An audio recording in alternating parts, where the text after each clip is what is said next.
now joined by a longtime friend, Carlos Lejnieks, who's CEO, Big Brothers Big Sisters of Essex, Hudson, Union Counties. Carlos, good to see you, buddy. Good to see you, Steve. Thanks for having me. You got it. Hey, listen, website's up. Tell everyone what Big Brothers Big Sisters is, because you need mentors. I know that. Absolutely, Steve. Big Brothers Big Sisters is the oldest youth mentoring organization in the nation, over 100 years old. Based on evidence-based practices, we pair up a volunteer mentor in a one-to-one relationship with a child. And through a thoughtful intake process, we get to know both sides of the equation and play matchmaker. And then this one-to-one relationship is so critical because they meet on a regular basis for at least 1 year. And on average, many kids in our program stay matched up for at least 3 years. So the average length of match tells us that we're doing something well on the front end, that we're matching people up thoughtfully based on common interests and commonalities. So at the end of a year, it's no longer the end of a program. It becomes part of a lifelong relationship. Carlos, what has been the impact that you can tell from COVID? And not just in your program, but most importantly to the young people you're attempting to help. So two things are pronounced coming out of the pandemic.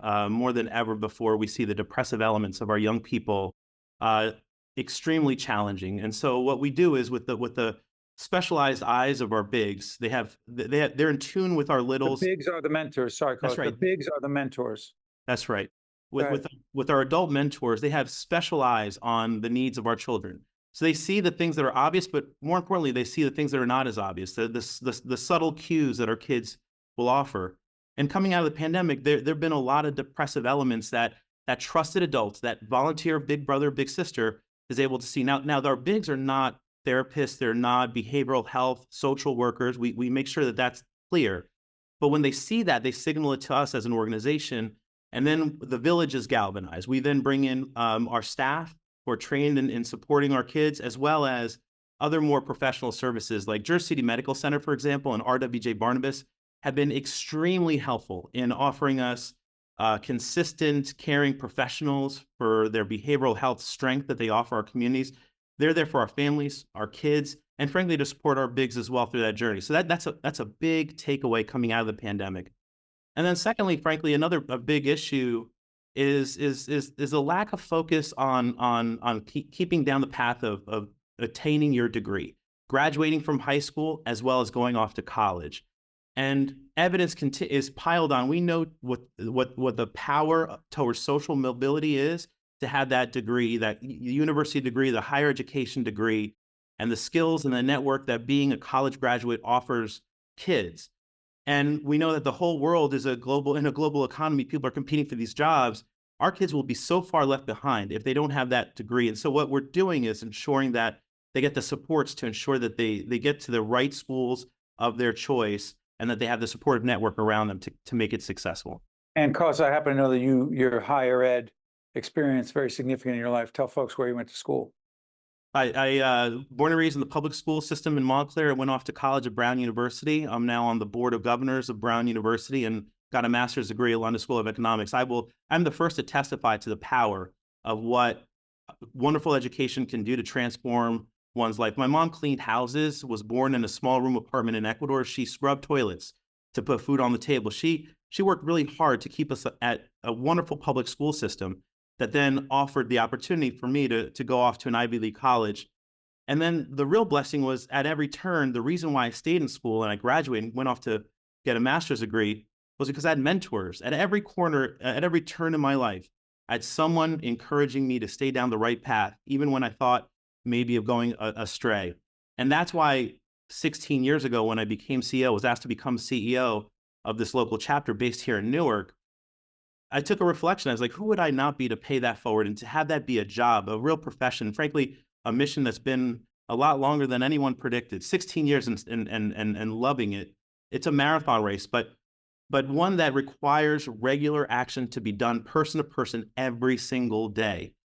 To me, if you don't mind, Steve, Sure. There's been a long journey on this, but there are these moments that really fuel the fire to this work. So of course, we all have the testimony that we have mentors. You've had mentors in your life, Steve. But I will tell you, to have this young person as one of my former students who I met 20 years ago, he was in middle school.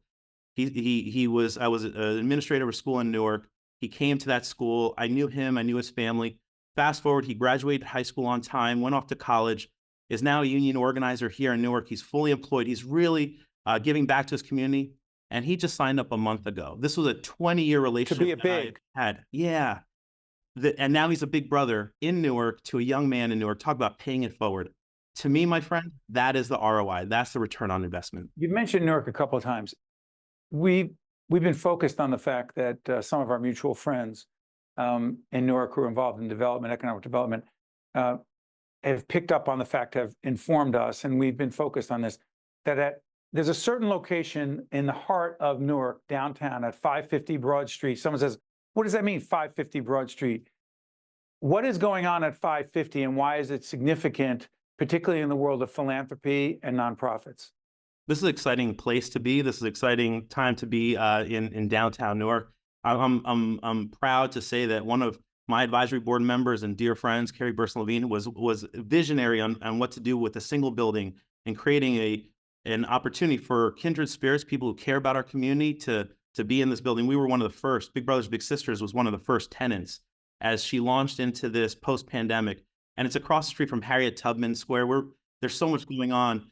Juneteenth, there's so many great celebrations at Harriet Tubman Square with anchor institutions investing in this part of the downtown area. But investments are one thing, but it's person to person. So when you see in this building, frankly, so many wonderful organizations that are investing. There are nonprofits that are working in the community every day at this one location. That's right. And so it's a dream manifested in the lives of people in these halls now. And it's exciting to be here. Stay on the Newark thing. Got about a minute left. Bigs in Blue is what and why does it matter? It's an opportunity for law enforcement to be paired up in a one-to-one relationship with our kids. We launched it in Newark, in fact, when then Mayor Booker had tension in our community, and we try to build a bridge between law enforcement and children. Fast forward to today, we're relaunching it in our communities, specifically in Jersey City with the president of the police union signing up his rank and file, as well as in Plainfield. Under the support of Congresswoman Bonnie Watson-Coleman, we've done increased programming in the greater Plainfield area, and Bigs in Blue is robust there. And it allows the relationship to humanize each other. And so the tensions that we see around the nation between law enforcement and our communities, they're not inevitable. If we build conversation and opportunities to get to know each other, this is a way to build better understanding and frankly, build a better future between our law enforcement officers and our communities.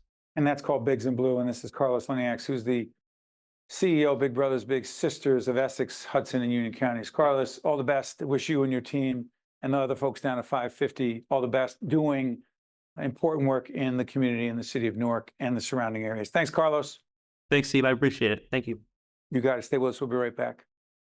State of Affairs with Steve Adubato is a production of the Caucus Educational Corporation, celebrating 30 years in public broadcasting. Funding has been provided by the Fidelco Group, the Russell Berry Foundation, Valley Bank, Horizon Blue Cross Blue Shield of New Jersey, RWJ Barnabas Health. Let's be healthy together.